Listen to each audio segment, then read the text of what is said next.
mientras veía el debate Plasencia v. Graham, ojo, este no es el video análisis del debate. Escucha a Plasencia realizar esta pregunta. ¿A dónde dirigirías a una persona que quiere ser protestante y esta persona quiere estar bien alineado, quiere saber qué magisterio va a recibir, qué confesión va a recibir y por qué? Para muchos analistas, como Santi, esta pregunta me parece que es contundente. Coincido en parte, pero entiendo que lo es por mostrarnos una de las posturas que manejan la mayoría de apologistas dentro del catolicismo romano y que son repetidas por su fandom en comentarios como los que siempre colocan en mi muro. Por ejemplo, cuando Pablo Blanco escribe: la iglesia está en las antípodas de la herejía reformada, y luego con soberbia pregunta: pásame el pasaje del catecismo donde diga eso, al explicarle que contradice su catecismo, evidenció la presencia de una ignorancia respecto a la posición que las iglesias reformadas tienen ante la iglesia católica. Esto llega a puntos mucho más contradictorios cuando sube Santiago Alarcón la imagen de su primera comunión y entre los comentarios aparecen joyas como esta: gracias a Dios por rescatar a un hijo más para el cielo. Como si antes, cuando era protestante, estaba perdido y rumbo al infierno. Lo contrario a cielo en nuestro común pensamiento. Explica esto por qué muchos católicos de a pie llegan a decir cosas como que en las iglesias protestantes no está el Espíritu Santo, ni tienen mártires o cosas semejantes a estas.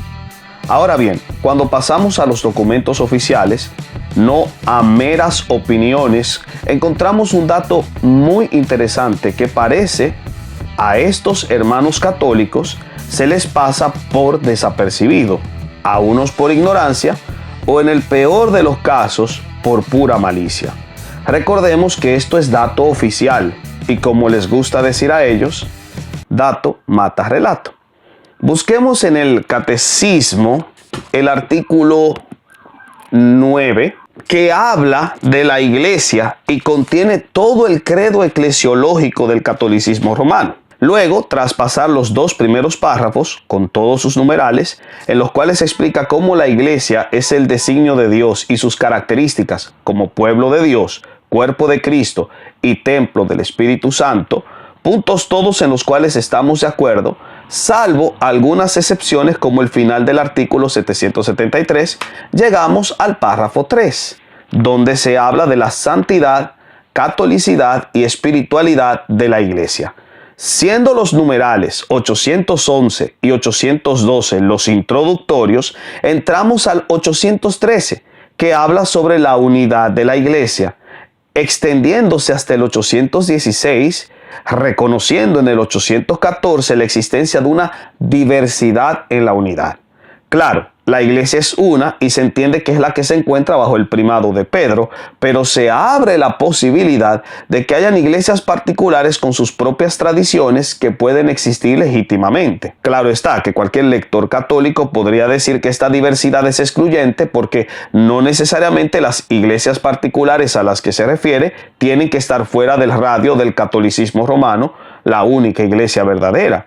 Y sí, podríamos creerlo, si no fuese por los numerales siguientes. Al hablar sobre la unidad, se reconoce que hay heridas en ella.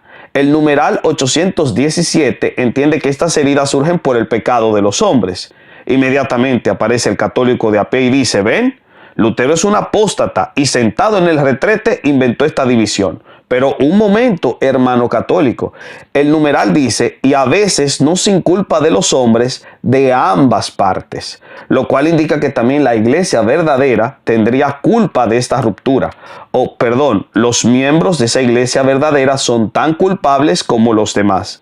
No obstante, en el numeral se coloca un paréntesis aclaratorio apelando al Código de Derecho Canónico, numeral 751, donde se diferencia la herejía de la apostasía y el cisma. Esto es importante para que se aclare que no toda herida es herética, no toda herida es apostasía y no toda herida es cismática.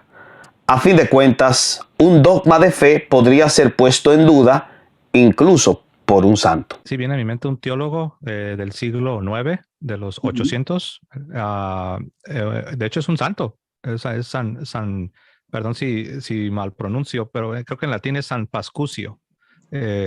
Tendría que buscar para dar más referencia. San Pascucio del siglo IX. Él también llegó a caer a él le faltó distinguir precisamente entre el cuerpo que tenemos en la Eucaristía y también hablar del cuerpo en el cielo de nuestro Señor Jesucristo, que sí es el mismo, ¿eh? Eso es una verdad de fe, es de fide, debemos de afirmar, es uno solo, pero sí hay que hacer una distinción, Él no hizo esa distinción y él fue corregido, nunca, obviamente, eso no lo llevó a ser un hereje ni nada de eso, fue un error de tipo filosófico. ¿Pero a dónde voy? Así como este hombre que llegó, que es venerado como un santo, ha habido otros hombres que han tenido opiniones que no son precisas, que no son como la iglesia las enseña. Entonces, no es una sorpresa que un teólogo en nuestro tiempo moderno, a pesar de que sea católico y de la alta academia, puedan tener opiniones heterodoxas. Entendido esto, llegamos al gran momento. El numeral 818. Acá se dice: los que nacen hoy en las comunidades surgidas de tales rupturas y son instruidos en la fe de Cristo, no pueden ser acusados del pecado de la separación, y la Iglesia Católica los abraza con respeto y amor fraternos. Justificados por la fe en el bautismo, se han incorporado a Cristo. Por tanto, con todo derecho se honran con el nombre de cristianos y son reconocidos con razón por los hijos de la Iglesia Católica como hermanos en el Señor. Es decir, que quienes nacen hoy en las comunidades nacidas de tal ruptura, comunidades en las que se les instruye en la fe de Cristo, no pueden ser acusados del pecado de separación. Y no solo se informa que los católicos los abrazan con respeto y amor fraterno, por lo cual no se les puede acusar de ser herejes, apóstatas o cismáticos, sino que se reconoce que son justificados por la fe en el bautismo y que están incorporados a Cristo. La consecuencia lógica es que todo católico debe honrarles a ellos con el nombre de cristianos y reconocerlos como hermanos en el Señor. Ojo con esto, porque en estos círculos se utiliza el término hermano separado de forma peyorativa, pero su propio catecismo reconoce que tal actitud no es propia de los hijos de la Iglesia Católica. No obstante, la cosa se pone más interesante en el numeral 819. Además, el catecismo hace una explicación de por qué debemos considerar a estos hermanos separados como cristianos genuinos y verdaderos, es decir, incorporados a Cristo, en palabras del propio documento. Y acá todo se vuelve flipante. Dice: muchos de los elementos de santificación y de verdad existen fuera de los límites visibles de la Iglesia Católica. ¿Cuáles? Dejemos que responda el mismo numeral. La palabra de Dios escrita, la vida de la gracia, la fe, la esperanza, la caridad, que de acuerdo a Pablo es el vínculo perfecto, Colosenses 3:14, tal y como lo entiende el numeral 815. Los dones interiores del Espíritu, reconociendo que estas comunidades separadas de Roma tienen al Espíritu Santo, y los elementos visibles. Todo esto ya explicado en la Unitatis Redintegratio 3. De acuerdo incluso con la Lumen Gentium 15, estas comunidades tienen cierta verdadera unión en el Espíritu Santo, ya que el Espíritu ejerce en ellas su virtud santificadora con los dones y los fortaleció hasta la efusión de la sangre, es decir, el martirio. De este modo, contrario a lo indicado por algunos comentaristas ignorantes que me escriben en el muro de algunos de mis videos, la Iglesia Católica reconoce que en ellas, las iglesias separadas, está el Espíritu y hay santos mártires, apelando a la tradición que afirma es un santo todo el que recibe la palma del martirio, entre ellos, lo cual evidencia la fortaleza espiritual de su fe. Por ende, el Espíritu de Cristo se sirve de estas iglesias. Fíjense, las considera iglesias. Y comunidades eclesiales, otra vez, las consideran iglesia, lo cual deja mal parado a individuos como Pablo Blanco. Pero no solo hay un reconocimiento de que estas comunidades son iglesia del Señor, sino que el Espíritu Santo se sirve de ellas como medios de salvación. así como lo oyen, son medios de salvación. Y la fuerza de esos medios viene de la plenitud de la gracia y de verdad, confiados, claro está, por Cristo a la Iglesia Católica, pero vitalizados por el Espíritu en estas comunidades que también son iglesia. Más aún, estos bienes proceden de Cristo y conducen a Él, por lo cual estas iglesias son legítimas porque los bienes que el Espíritu activa en ellas proceden de Cristo y conducen a Cristo. Estos bienes impelen a la unidad católica, es verdad, pero recuérdese que se entiende por católico la plenitud del cuerpo de Cristo unido a su cabeza y recibiendo la plenitud de los medios de salvación, como indica el numeral 830. Como se reconoce a las iglesias no católicas, no solo como iglesias propiamente, sino también como medios de salvación, se entiende que están insertos en esta unidad, ya que no solo no se les puede culpar del pecado de separación, como dice el numeral 818, sino que la Iglesia Católica, de acuerdo al numeral 838, se siente unida por muchas razones a ellas a causa del bautismo. Esto indica que, sin importar el tipo bautismal, siempre y cuando sea el de Cristo, hay validez de unidad con la Iglesia, tal y como lo señala el numeral 1271. Esto no tiene nada que ver si estas comunidades conservan la unidad de la comunión bajo el sucesor de Pedro. De esta forma, los que creen en Cristo y han recibido ritualmente el bautismo están en una cierta comunión, aunque no perfecta, con la Iglesia Católica. Pero eso no importa, ya que si están vinculadas a Cristo, como vimos, indica el numeral 818, son legítimos medios de salvación. Y la Iglesia Católica no solo las reconoce como medios salvíficos, sino que la catolicidad se define por la plenitud de esos medios. Presumo que también incluye a los medios que reconoce como tales, inclusive las iglesias reformadas. Así que, visto esto, la posición del garrotero no goza de mucho sentido. Más aún cuando Pablo Blanco afirma que la iglesia se halla en las antípodas de la herejía reformada. Cuando Génesis felicita a Santi afirmando que antes de ser católico, cuando era protestante, estaba perdido y sus caminos no lo colocaban rumbo al cielo. O más aún cuando Plasencia pregunta: ¿a dónde dirigirías a una persona que quiere ser protestante?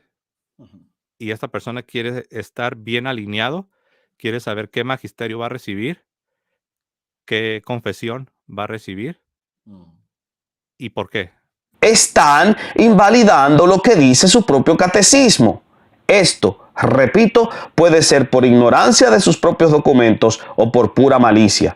Considero que debe ser la primera. Es la mejor opción que tendrían, la más cristiana. Claro está que a esto muy bien podría un católico decir que tales afirmaciones no las recibe porque proceden de ese progresismo malsano que se ha metido en la iglesia. Pero recordemos que este es un documento oficial, su catecismo, y como muy bien dijo Plasencia, debo recibirlo. De modo que, les guste o no, deben recibir que las iglesias reformadas son medios de salvación. Si no lo hacen, deben ser denunciados ante su propio magisterio vivo o caer en la inconsistencia. Si usted, amigo católico, rechaza esto, está negando el sabio consejo de uno de los suyos. Por tanto, tú no tienes que creer a nivel personal en lo que enseña el Catecismo de la Iglesia Católica. Tú no tienes que creer esto a nivel personal, subjetivo. Debo recibirlo.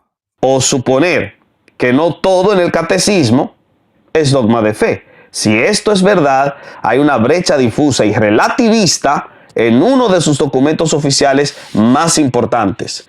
Y digo relativista porque si depende de mí escoger lo que recibiré o no en el catecismo, rechazando estos numerales porque no me convienen, y al rechazarlos, rechazo el magisterio que los definió en documentos conciliares como Unitatis Redintegratio y Lumen Gentium, entonces, ¿qué seguridad hay en los numerales que se acepto? ¿No termina todo supeditado a la conveniencia?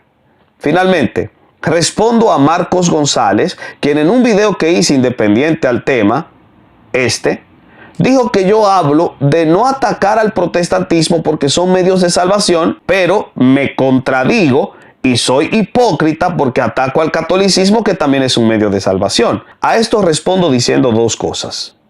Primero, alguien me preguntó si soy anticatólico. Mi respuesta es negativa. Mis ataques no son contra la institución, sino contra los que pretenden defenderla, embarrándola en el proceso con sus inconsistencias. Y segundo, que yo no soy católico romano. No estoy obligado a recibir tu catecismo, pero tú sí, de acuerdo a lo indicado por Plasencia. Debo recibirlo. Por ende, no me llames hipócrita, sino que aconseja a los apologistas católicos que atacan al protestantismo y no incurrir en ello, porque ellos sí están obligados a recibir estos numerales. Si los uso, es porque justamente acá veo replicar una conducta hipócrita y contraria a lo que su propia institución proclama. Ahora, el hecho de que no esté obligado a recibirlos no implica que no los acepte cuando veo que afirman puntos que no contradicen la postura escritural. No ataquen muñecos de paja, por favor. No obstante, en honor a la verdad, su comentario yerra en el blanco porque no soy la persona a la que debería dirigirlo. Concluyo mi video apelando a mis palabras anteriores cuando insinué este dato en una de sus mejores aplicaciones. Enfóquense en ganar almas, en hacer apologética contra los ateos, los deístas o contra los judaizantes y no en atacar a las iglesias protestantes, que de acuerdo a su propio magisterio vivo, son medios de salvación, no agentes de perdición. Hacer videos contra los protestantes es dar puñetazos al aire. Nosotros no somos el enemigo. Podemos no tener una comunión perfecta con Roma, pero si estamos incorporados a Cristo, de acuerdo al numeral 818 de su catecismo, tenemos comunión perfecta con Él. Y eso es lo que realmente importa. Es todo por ahora.